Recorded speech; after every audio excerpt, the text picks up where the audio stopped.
السلام علیکم ورحمۃ اللہ وبرکاتہ۔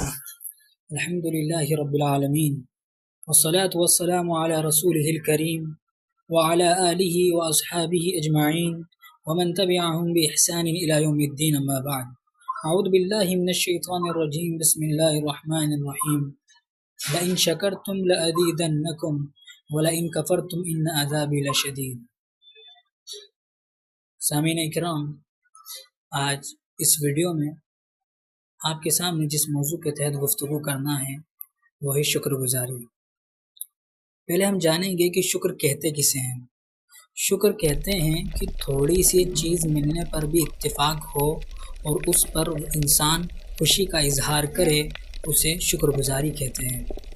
اللہ تعالیٰ نے واقعی میں انسان کو ایسی نعمتوں سے نوازا ہے کہ اگر انسان اللہ رب العالمین کی نعمتوں کو شمار کرنا چاہے گا، گننا چاہے گا، تو اللہ رب العالمین کی نعمتوں کو شمار نہیں کر سکتا۔ مثلا اللہ رب العالمین ہمیں کھلاتا ہے، اللہ رب العالمین ہمیں پلاتا ہے، اللہ رب العالمین نے ہمیں صحت دی، اللہ رب العالمین ہمیں تندرست رکھتا ہے، اللہ رب العالمین ہمیں بن مانگے مال و دولت عطا کرتا ہے، روزی عطا کرتا ہے۔ لیکن انسان کو اس کی قدر نہیں ہوتی۔ نعمتوں کی قدردانی کو شکر گزاری کہتے ہیں، اور نعمتوں کی ناقدری کو ناشکری کہتے ہیں۔ اور یہ نعمتیں اللہ رب العالمین نے انسان کو اس قدر دی ہیں کہ وہ اللہ رب العالمین کی نعمتوں کو شمار نہیں کر سکتا۔ اللہ تعالیٰ نے ارشاد فرمایا، وَإِن تَعُدُّوا نِعْمَةَ اللَّهِ لَا تَحْصُوهَا، کہ تم اللہ رب العالمین کی نعمتوں کو گننا چاہو، شمار کرنا چاہو، تو تم اللہ رب العالمین کی نعمتوں کو شمار نہیں کر سکتے۔ اسی طریقے سے والدین جو اللہ رب العالمین نے ایک رفیدہ کے طور پر، عطیے کے طور پر، ایک انعام ہے اللہ رب العالمین کا ہم پر، تو انسان جب تک کہ اس کے پاس نعمت موجود ہوتی ہے وہ اس کی ناشکری اور ناقدری کرتا ہے، اور جب نعمت چھین جاتی ہے تو اس پر ملال ہوتا ہے، اس پر اسے رنجیدہ ہوتے ہیں۔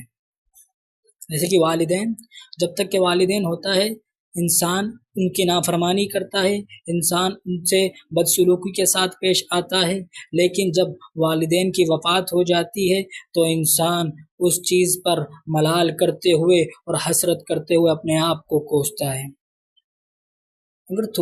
اگر شکر گزاری کی فضیلت کی بات کی جائے تو اگر جو شخص شکر گزاری کرتا ہے تو اللہ تعالیٰ نے اس کے بارے میں فرمایا کہ لَإِن شَكَرْتُمْ لَأَزِيدَنَّكُمْ وَلَإِن كَفَرْتُمْ إِنَّ عَذَابِي لَشَدِيدٌ، سورۃ الابراہیم، کہ اگر تم شکر گزاری کرو گے تو میں تمہیں اور دوں گا، اور اگر ناشکری کرو گے تو یقیناً میرا عذاب بہت سخت ہے۔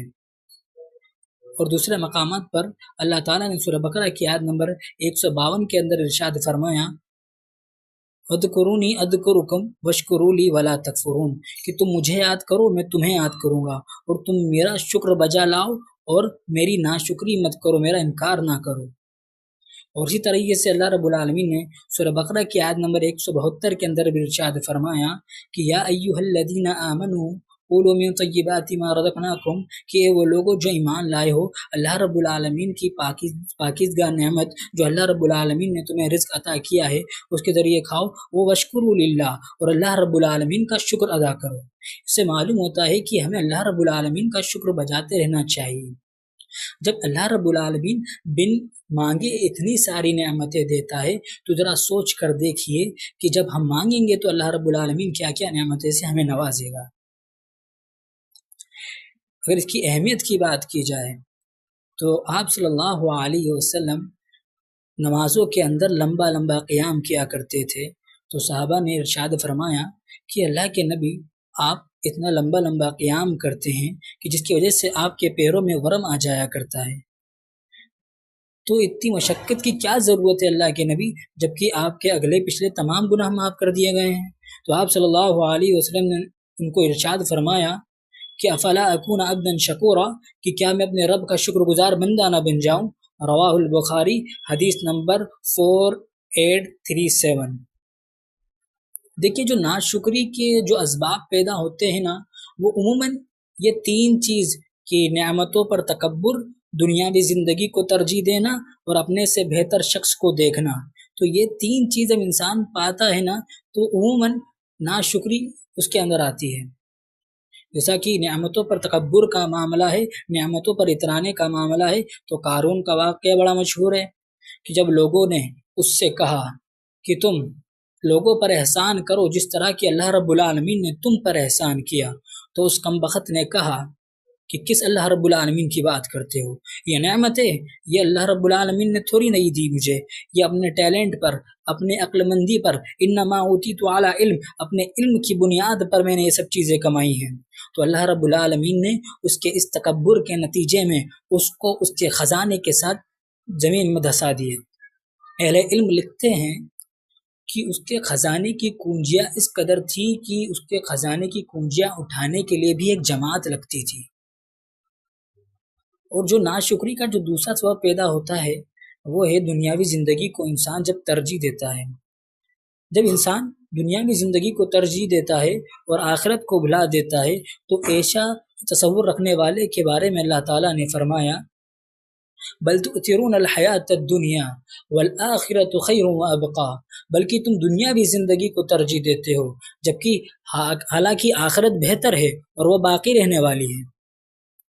اور آپ صلی اللہ علیہ وسلم نے ارشاد فرمایا کہ لو كانت الدنيا تعدل عند الله جناح بعوضة ما سكأ كافرا منها شربة ماء، رواہ مسلم، کہ اگر اللہ رب العالمین کے نزدیک دنیا کی حیثیت ایک مچھر کے پر کے برابر بھی ہوتی تو اللہ رب العالمین اس دنیا میں کافر کو پانی کا ایک گھٹ تک نصیب نہیں کرتا، لیکن اللہ رب العالمین کافر کے لیے ہر قسم کی نعمت، ہر قسم کا سامان اس دنیا کے اندر مہیا کیا۔ اس سے معلوم ہوتا ہے کہ اللہ رب العالمین کے نزدیک اس دنیا کی کوئی قدر و منزلت نہیں، اس دنیا کا کوئی وقار نہیں۔